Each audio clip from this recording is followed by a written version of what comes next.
आणि केमिस्ट्री नंतर गणिताचा पेपरही फुटल्याची माहिती समोर येते।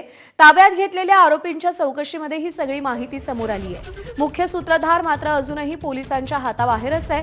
नागपुरात पेपर फुटी प्रकरणी आतापर्यंत 4 अटक करण्यात आली असून अटकेतील आरोपींच्या मोबाईलमधला डेटा पुन्हा मिळवल्यानंतर ही बाब समोर आली आहे। गणिताचा तिसरा पेपर, त्यात प्रसारित डिजिटल पुरावे पोलिसांच्या हाती लागले। 16, 18 आणि 21 फेब्रुवारीचे 12वीचे पेपर फुटलेले आहेत। सेंट उर्सुला शाळेतून पेपर फुटीची प्राथमिक माहिती समोर आली होती। पेपर फुटीमागे मोठं रॅकेट असण्याची शक्यता वर्तवली जाते। निशिकांत मून, मुस्तफा खान, जुनैद जावेद सध्या या प्रकरणी अटकेत आहेत।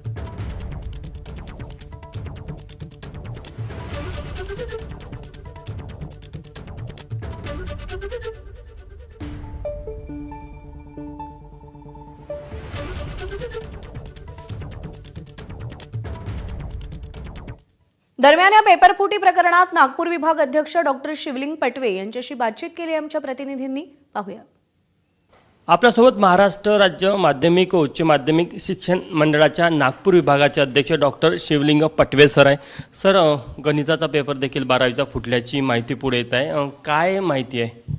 ह्याविषयी पोलीस विभागाकडून चौकशी सुरू आहे आणि त्यांच्या चौकशीमध्ये ही बाब समोर आलेली आहे। आम्ही पोलिसांशी समन्वय साधून नेमका झालेला प्रकार समजून घेत आहोत आणि त्यावर आम्ही पुढील कार्यवाही करणार आहोत। ही बाब पोलिसांच्या तपासावर आहे। पोलिसांच्या विभागाशी आमचा समन्वय आहे।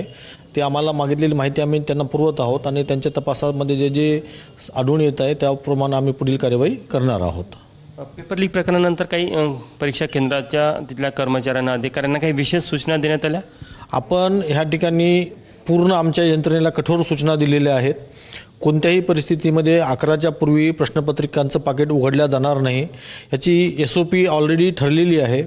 प्रश्नपत्रिकांचं पाकिट उघडत असताना ते वर्गातच उघडल्या जावं, त्या वर्गातील 2 विद्यार्थ्यांची त्यावर स्वाक्षरी घेतल्या जावी आणि ती घेतल्या जातच असते।